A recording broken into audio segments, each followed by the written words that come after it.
মুক্তা, আমি যাকে কপালে টিকা দিতে থাকবো সে তোর কাছে কিভাবে আসবে? খোঁড়াতে খোঁড়াতে আসতে বল, তাহলে আমি চিনতে পারবো। ঠিক আছে, আয় আমার গোলাপ ফুল, খোঁড়াতে খোঁড়াতে আয়।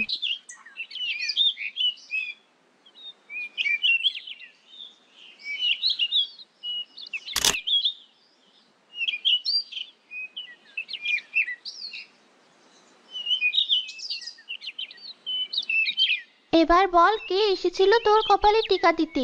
সবাই সামনে থেকে সর। কেউ যদি বলে দিস ইশারা করে তাহলে আমি খেলবো না।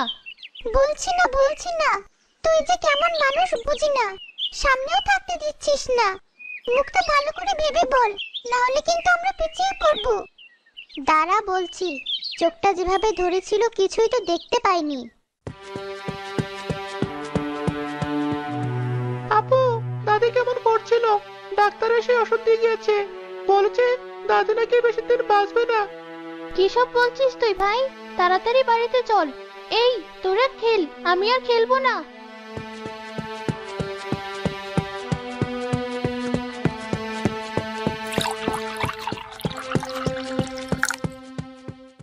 দাদি, তোমার কিছু হয়নি? তুমি সুস্থ আছো? তাহলে ভাই মিথ্যা কেন বললো? কি মিথ্যা বলেছে দাদু ভাই?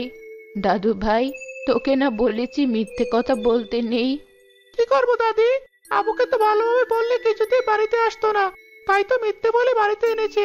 মা বলছিল তোমার ওষুধ ফুরিয়েছে, এদিকে সবজিও ফুরিয়েছে। তাতে আমার কি? আমি কি করব? আমি কোনো কাজ করতে পারবো না। দিদি ভাই, শরীরটা তেমন চলছে না। তোর মা ফুল তুলতে গেছে, মোড়ল গাঁদা ফুলের মালা বানিয়ে দিতে বলেছে। তুই যদি একটু রান্নাটা দেখতি, আমি জাল ধরিয়ে দিয়েছি।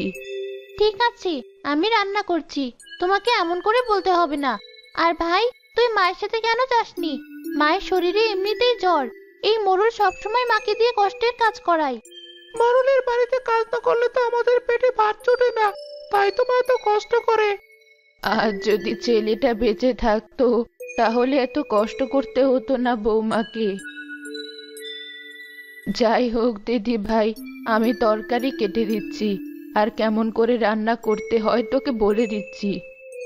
ঠিক আছে দাদি।